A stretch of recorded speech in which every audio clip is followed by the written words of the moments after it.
Shalom, selamat malam saudara-saudara yang dikasihi Tuhan Yesus Kristus. Salam sejahtera buat saudara semua dimanapun saudara berada. Damai sejahtera dan sukacita oleh Roh Kudus melimpah senantiasa dalam hati dan kehidupan saudara semua. Pada saat ini kita akan merenungkan firman Tuhan dengan judul Belajarlah Berdiam Diri. Tuhan memberikan kepada kita lidah yang dapat dipakai untuk berbicara dan berkata-kata. Namun bukan berarti kita boleh berbicara dan berkata-kata secara sembarangan. Dalam Yakobus 1 ayat 19 tertulis, "Hai saudara-saudara yang kukasihi, ingatlah hal ini. Setiap orang hendaklah cepat untuk mendengar, tetapi lambat untuk berkata-kata, dan juga lambat untuk marah."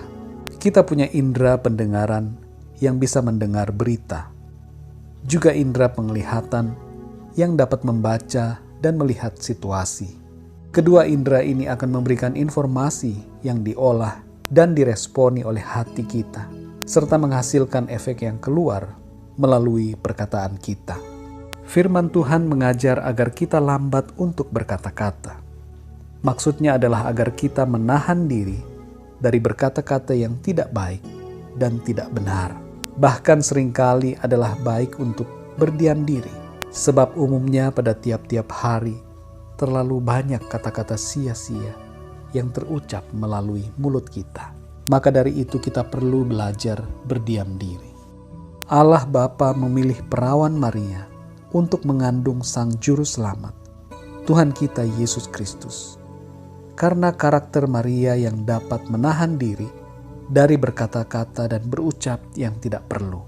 Dalam Lukas 2 ayat 19 tertulis, "Tetapi Maria menyimpan segala perkara itu di dalam hatinya dan merenungkannya." Hamil tanpa ada suami merupakan aib. Kehamilan Maria bisa membahayakan dirinya karena dapat dituduh berzina. Namun kehamilan Maria oleh karya Roh Kudus adalah kehamilan yang luar biasa agung. Akan tetapi Maria memilih untuk menyimpan semua hal itu dalam hatinya. Ia tidak banyak berbicara, dan bahkan ketika Yusuf hendak memutuskan hubungan pertunangan mereka, Maria menahan bibirnya dari berkata-kata, dan justru Tuhan sendirilah yang membelanya dengan memberikan mimpi kepada Yusuf dan menjelaskan bahwa Maria mengandung oleh Roh Kudus. Maria bukanlah sosok yang cerewet, tetapi ia merupakan pribadi yang dapat menahan ucapannya dari hal-hal yang tidak perlu. Ada sebuah kisah lain di mana kita bisa belajar tentang bagaimana harusnya kita berdiam diri.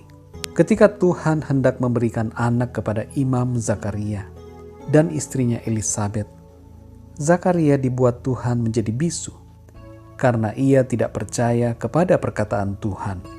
Dalam Lukas 1 ayat 13 tertulis, "Tetapi malaikat itu berkata kepadanya, 'Jangan takut hai Zakaria, sebab doamu telah dikabulkan dan Elisabet istrimu akan melahirkan seorang anak laki-laki bagimu, dan haruslah engkau menamai dia Yohanes.'" Dalam ayat 18 tertulis, "Lalu kata Zakaria kepada malaikat itu, 'Bagaimanakah aku tahu bahwa hal ini akan terjadi? Sebab aku sudah tua dan istriku sudah lanjut umurnya.'" Ayat 19 dan 20, jawab malaikat itu kepadanya, "Akulah Gabriel yang melayani Allah, dan aku telah diutus untuk berbicara dengan engkau dan untuk menyampaikan kabar baik ini kepadamu. Sesungguhnya engkau akan menjadi bisu dan tidak dapat berkata-kata sampai kepada hari di mana semuanya ini terjadi, karena engkau tidak percaya akan perkataanku yang akan nyata kebenarannya pada waktunya." Zakaria menjadi bisu oleh karena ia tidak percaya. Hal ini dilakukan Tuhan supaya Zakaria tidak berkata-kata yang sia-sia dan tidak perlu selama kehamilan Elisabet istrinya. Dalam 1 Petrus 3 ayat 10 tertulis, "Siapa yang mau mencintai hidup dan mau melihat hari-hari baik, ia harus menjaga lidahnya terhadap yang jahat dan bibirnya terhadap ucapan-ucapan yang menipu." Dan dalam Amsal 21 ayat 23 tertulis, "Siapa memelihara mulut dan lidahnya, memelihara diri daripada kesukaran." Salah satu dosa bangsa Israel di padang gurun adalah dosa karena perkataan lidah mereka. Mereka berkata-kata yang jahat terhadap Tuhan ketika menghadapi situasi sulit di padang gurun. Saudara yang dikasihi Tuhan, mari jaga lidah kita dari perkataan yang buruk, yang jahat dan sia-sia. Ketika orang lain mengajakmu berbicara hal-hal yang negatif, counterlah itu dengan hal-hal yang positif dan membangun. Ketika orang lain memperkatakan hal-hal yang membuat hatimu panas, responilah dengan perkataan yang menyejukkan dan mendinginkan. Ketika orang lain memperkatakan hal-hal yang membuatmu down dan putus asa, ingatlah akan firman Tuhan dan perkatakan firman-Nya dengan iman. Ketika situasi sulit engkau hadapi, jangan lupa untuk menahan bibirmu dari ucapan sungut-sungut dan sia-sia. Berdiam dirilah dan teduhkanlah hatimu dengan firman Tuhan. Ketika engkau mendengar atau menerima hal yang menggembirakan, ucapkanlah syukur kepada Tuhan dan simpanlah semuanya dalam hati. Bagikanlah kabar itu kepada orang-orang yang perlu. Marilah belajar berdiam diri. Berdiam diri bukan berarti kita menjadi pribadi yang tidak mau berbicara, tidak mau bercanda, dan tidak menyenangkan untuk berkomunikasi. Akan tetapi berdiam diri berarti kita dapat menahan diri dari perkataan sia-sia, tidak membangun, perkataan kotor, perkataan yang tidak percaya dan melawan firman Tuhan, perkataan fitnah, gosip, perkataan yang berlebihan, kesombongan, kutukan, dan berbagai perkataan lainnya yang jahat dan yang tidak sesuai firman Tuhan. Mari kita renungkan, apakah kita selama ini lebih sering mengumbar kata-kata yang tidak perlu, atau sudahkah kita bijaksana dalam berucap? Mari belajar untuk berdiam diri dan bijaksana dalam berkata-kata. Biarlah renungan pada saat ini menjadi berkat buat saudara semua, dan Roh Kudus yang akan memberikan pemahaman yang lebih dalam lagi tentang firman Tuhan. Mari kita berdoa.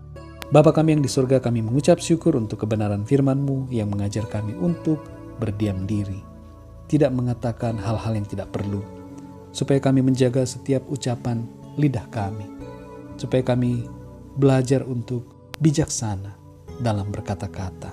Ampunilah kami karena selama ini kami seringkali mengucapkan hal-hal yang tidak perlu, perkataan yang sia-sia, perkataan-perkataan yang tidak sesuai dengan firman-Mu Tuhan. Tolong kami ya Bapa, pimpin kami supaya kami berkata-kata yang menyenangkan hati Tuhan, perkataan-perkataan firman Tuhan, dan iman yang membangun.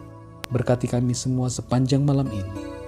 Berkat perlindungan Tuhan atas kami semua, dan penyertaan Tuhan yang sempurna atas kami, hari ini dan seterusnya, bahkan sampai selama-lamanya. Terima kasih Bapa. Di dalam nama Tuhan kami Yesus Kristus, kami berdoa dan mengucap syukur. Haleluya. Amin. Puji Tuhan, saudara yang dikasihi Tuhan. Tuhan Yesus memberkati saudara semua. Selamat malam dan sampai jumpa dalam renungan yang berikutnya. Haleluya.